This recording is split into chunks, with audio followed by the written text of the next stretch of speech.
every single one of you who are so genuinely upset at that couple for choosing to get an abortion when they found out their child was going to be born with Down syndrome are actively in the process of adopting one of the many children with disabilities who are rotting away in the foster care system. Because that's what happens to them. When parents who are not mentally, emotionally, nor financially equipped to take care of a child with severe special needs, said child ends up in the foster care system. And the same way these people who work within the foster care system and who work within the adoption agencies will tell you that nobody ever really wants to adopt an older child, they'll also tell you that nobody ever really wants to adopt a child with special needs either, even if they're a newborn. I hope you are donating your time. I hope you are donating your energy. I hope you're donating your money to organizations who are offering help and resources to parents of children with disabilities. I mean, these are some of the same people who get on social media and scream until they're blue in the face about how they hate children. And they'll be talking about neurotypical children who don't need extra help, who don't need extra care, who don't need extra consideration or accommodations. Y'all won't just get up here and say that y'all are annoyed with bad kids. Y'all will get up here and say that you genuinely hate all kids. You don't want to see them at the grocery store. You don't want to see them at the mall. You don't want to see them at the movie theater. You don't want to see them at the airport. Hell, y'all don't want to see them at child-friendly spaces.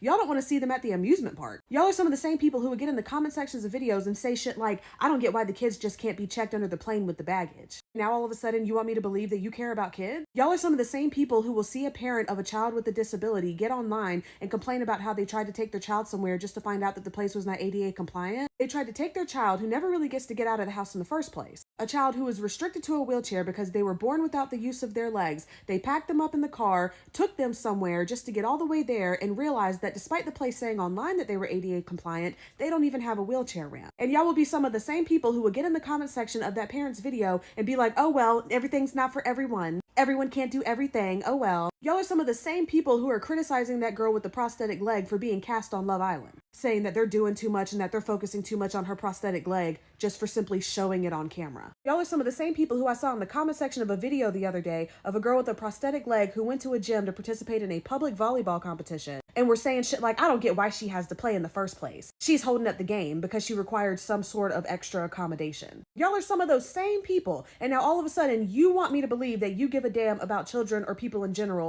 with disabilities. And I'm going to tell you right now, had that couple chose to have the baby and then found themselves in a really hard position and then they dared to get online and complain about the situation or ask for help or ask for donations, y'all would have been some of the same people in the comment section telling them that they should have thought about that before they had the child. And the issue that I really have is the way that y'all try to romanticize Down syndrome. There's nothing wrong with someone having Down syndrome or any sort of disability. I'm not saying that people with Down syndrome or other forms of disabilities don't deserve to exist and everybody who finds out that their child's going to be born with a disability should just get an abortion. If you can mentally, emotionally, and financially care for that child and that's what you want to do, then absolutely do it and give that child the best life humanly possible. But a lot of you romanticize it to the point of actually thinking that it's not a disability because y'all's only concept of somebody with Down syndrome is Shane Gillis's stand-up talking about his uncle who makes grilled cheese sandwiches. Y'all's only concept of what it's like for somebody to have Down syndrome or to raise somebody and take care of somebody and be the full-time caretaker of somebody with Down syndrome are the situations that actually make it to mainstream media where the person with Down syndrome defied the odds. You know, they were able to go to college, get a degree, get their master's, become a doctor. They're able to live on their own. They're actually self-sufficient. Or the social media influencers who only show you their disabled child's good days. They don't show you the bad ones because they know y'all wouldn't give a fuck. The cases of people with Down syndrome who will never be self-sufficient, who will never go to college, who will never get a degree, who will never be able to work a job, that doesn't make it to the news. That doesn't make it to social media. That doesn't make it into the mainstream media. So you have no concept as to what it's really like for some of these families and for some of these people with these disabilities. And what do you think happens to the adult child with Down syndrome when their parents are too old to care for them, when their parents eventually pass away? They end up in homes where they are neglected and they are abused and they are at higher risk of sexual assault and just assault in general. Not to mention the fact that lots of people with Down syndrome are at higher risks of developing cancer. They're at higher risk of developing dementia. A lot of times people with Down syndrome have a plethora of health issues that they will fight their entire life. There are lots of people with Down syndrome who don't live past the age of 30 or 40 because of how severe their health issues were. And some people just do not have the means to care for somebody with such severe needs. Like, y'all love children with disabilities so much until y'all come across somebody like that autistic boy Cash, who y'all actively encourage his mother to beat. It was all fun and games when Cash was a little tiny baby when he was a little boy, but now that he's become a big, broad-shouldered, heavy-handed young man, now all of a sudden it's beat the fuck out of him. Now all of a sudden it's, oh, go drop him off at a facility somewhere. He wouldn't be welcome in my house. Like, y'all don't encourage her to just physically restrain him to keep him from assaulting her, which I fully agree with, right? Y'all encourage her to beat him, to abuse him. Y'all say shit in her comment section like, oh, Cash would have been turned into change messing with me. I would have done him so dirty he would have been unrecognizable. but you want me to believe that you have what it takes to genuinely care for a disabled child.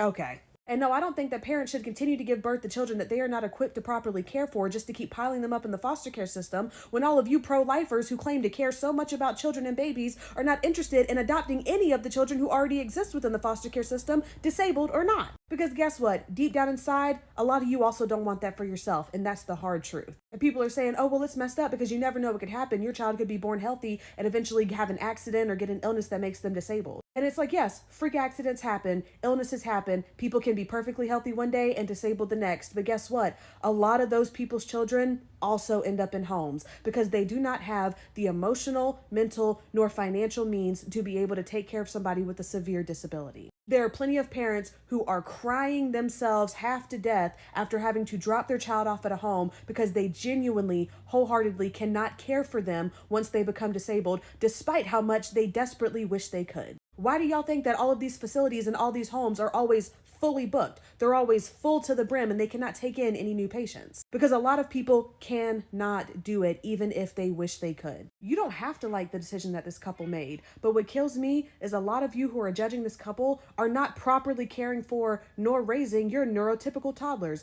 your neurotypical teenagers. And so you would be surprised how very quickly you would realize that you are highly, highly ill-prepared and incapable of taking care of a child with severe disabilities. It's a heartbreaking situation, and even though it may not be a choice that I personally would have made, I don't really know. I have never been in their shoes. I have never been in a position where I have been faced with the reality of one of my children potentially being born with a disability. But what I'm not going to do is judge and demonize parents for actually being willing to admit that they just cannot do it. Because honestly, a lot of you should have been willing to admit that as well before you had your neurotypical children who are now wreaking havoc over every single person they come in contact with's lives. A lot of y'all should have been willing to admit that before you chose to give birth to and then do a piss poor job of caring and raising for that child who now goes to their school and beats the fuck out of their teacher, or does smash and grabs at the stores in the mall, or goes on high-speed chases with the fucking police. The hard truth is a lot of y'all should have never had y'all's neurotypical kids because despite them not needing any extra care, any extra accommodations, despite them not having any form of a disability, you still were mentally, emotionally, and financially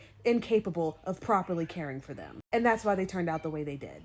Oh, and by the way, can some of you stop making videos of your infants and your little babies with Down syndrome regarding the situation, acting like anybody's trying to steal them from you? Nobody's trying to take them from you. Nobody's saying that you shouldn't have had them. Nobody's talking about you. It's very weird, it's very annoying, and it's very performative. Your child with Down syndrome is not an accessory. They're not a prop. Stop treating them like one. Thanks.